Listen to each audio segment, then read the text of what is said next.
Oui, donc bon, bah moi je vais partir de la situation de crise.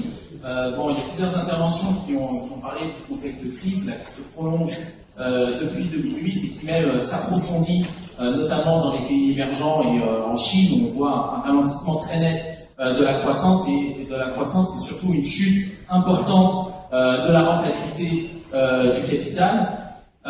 Mais surtout, je pense qu'il faut quand même qu'on s'interroge sur une analyse précise de cette crise, parce que voilà, on voit qu'il y a différentes analyses qui circulent, et ce qui est important de voir, c'est que cette crise, c'est une crise de rentabilité du capital, et que aujourd'hui, les capitalistes partout dans le monde, mais particulièrement en Europe où la crise est très importante, eh bien la seule solution pour essayer de faire repartir la croissance, l'accumulation du capital, eh bien c'est les politiques d'austérité, parce que c'est la seule façon pour les bourgeoisies, pour le système, eh bien de faire remonter le taux de profit et d'essayer de faire repartir l'accumulation. Et donc ça, en fait, il faut qu'on le dise de façon claire, parce que on voit que les antilibéraux, les réformistes nous expliquent que, eh bien, pour sortir de la crise, ou tout du moins pour ne pas l'aggraver, pour faire repartir un petit peu la croissance, eh bien, il faudrait, la solution, ça serait de relancer les dépenses publiques, de changer la répartition des richesses, et en faisant cela, eh bien, on donnerait du revenu aux gens, ce qui leur permettrait de plus consommer, et ça ferait repartir la production. Eh bien ça, c'est complètement faux, et on le voit d'ailleurs aujourd'hui. On voit que les deux pays qui sont les plus en difficulté aujourd'hui en Europe, l'Italie et la France, c'est ceux justement qui sont en retard dans les contre-réformes. Et d'ailleurs, c'est bien pour ça que c'est un enjeu très important pour Renzi en Italie ou pour Hollande en France, c'est maintenant de mettre en place les réformes de structure. Il y a une réforme très importante du marché du travail en Italie, il y a la loi Macron en France, et pour eux, c'est décisif puisque c'est la seule façon d'essayer de faire repartir l'accumulation du capital. Et donc on voit que voilà, les marges de manœuvre aujourd'hui, encore bien plus que par le passé, sont quasi nulles pour une politique de relance anti-austérité dans le cadre du système. Bon, on se souvient tous que en 80, en France ou même en Grèce, puisque en Grèce en 81, il y a Papandréou qui s'était fait élire sur un programme beaucoup plus à gauche que Tsipras, eh bien les marges de manœuvre déjà à l'époque pour une politique de relance n'étaient pas réunies, et le tournant vers l'austérité a été très rapide. Et aujourd'hui, malheureusement, on va certainement le voir en Grèce. Et d'où l'importance de dire les choses et de dire la contradiction fondamentale du programme de Syriza, c'est en fait entre les promesses de rompre avec l'austérité, avec la politique des mémorandums, de la politique dictée par la Troïka, et l'absence totale de moyens pour essayer justement de mettre en place ces mesures anti-austérité. Et donc, les anticapitalistes grecs, en l'occurrence, disent les choses clairement. Ce que le NPA est incapable de dire, puisque le NPA aujourd'hui ne dit quasiment rien en fait sur cette contradiction fondamentale de Syriza, et même, bon, ça a été dit, les camarades de la plateforme 1 qui se proposaient d'aller faire la claque au meeting avec Duflo et compagnie pour soutenir politiquement Syriza et pas pour soutenir le peuple grec face à la Troïka. Ça, tout le monde est d'accord pour cela. Et simplement, je vais citer ce que dit Antarcia, communiqué après les élections. Antarcia insiste sur le fait que sans mettre fin au paiement de la dette, sans rompre avec l'euro et l'Union européenne, sans nationaliser les banques et les entreprises sous le contrôle des travailleurs, les espoirs du mouvement des travailleurs et du peuple ne pourront pas être satisfaits. Voilà, je pense qu'ils disent l'essentiel. C'est-à-dire l'essentiel, c'est que Tsipras propose de nationaliser aucune entreprise. Ils ont même renoncé à la nationalisation du secteur bancaire. Donc ils ne vont pas toucher à la propriété privée capitaliste. Deuxièmement, ils s'engagent à rester dans l'Union européenne, quelle que soit l'issue des négociations. Donc ça veut dire clairement, ils vont accepter tout ce que va leur dicter l'Union européenne, tout ce que décidera la Banque centrale européenne. Et bien d'ores et déjà, ils disent qu'ils l'accepteront quoi qu'il arrive. Troisièmement, l'annulation de la dette.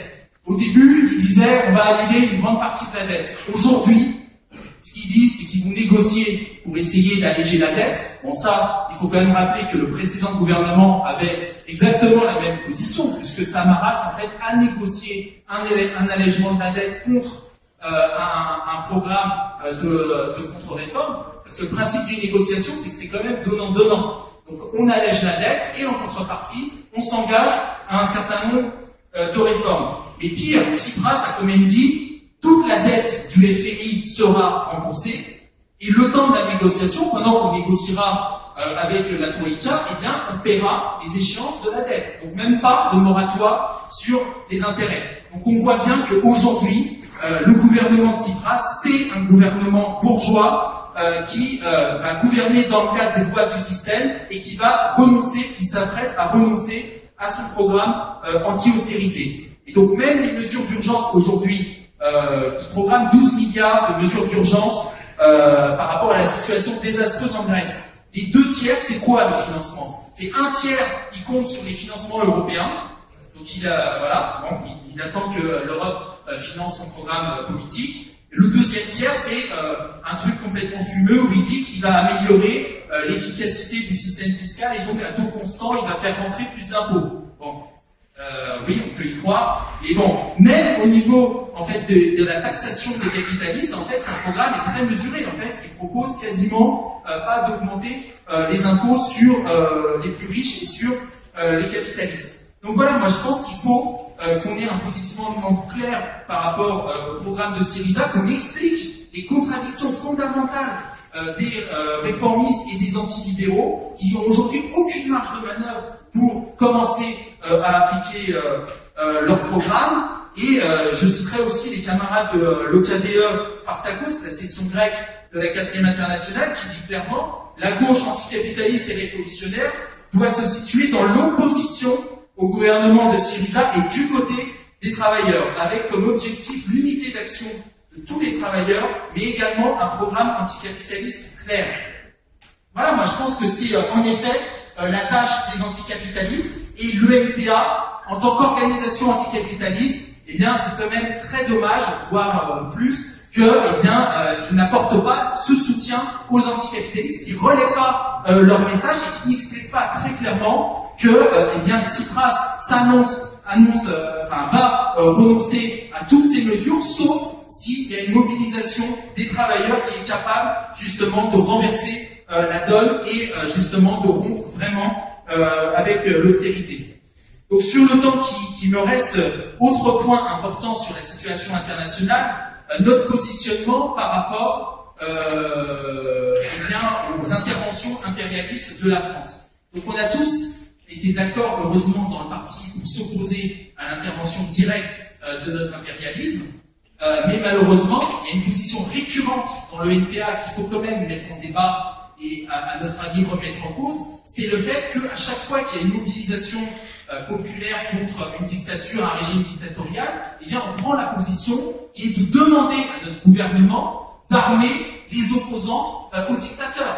Et ça, c'est quand même une position très problématique, donc ça fait croire que notre gouvernement pourrait jouer un rôle positif en intervenant, en livrant des armes aux opposants, alors que l'on sait, et à chaque fois d'ailleurs on peut en faire le constat, c'est que évidemment ces armes, elles sont livrées, mais elles sont livrées non pas à des opposants progressistes ou encore moins socialistes révolutionnaires, mais elles sont évidemment livrées à des groupes complètement réactionnaires, donc les milices islamistes en Libye, ou l'ASL, qui était quand même dominée par les courants islamistes réactionnaires. Donc ces armes qui ont été fournies notamment à l'ASL ont permis à l'ASL d'attaquer les Kurdes au Rojava dans le Kurdistan syrien, et ces armes aussi ont alimenté les milices islamistes et ont alimenté l'État islamique, Daesh, etc.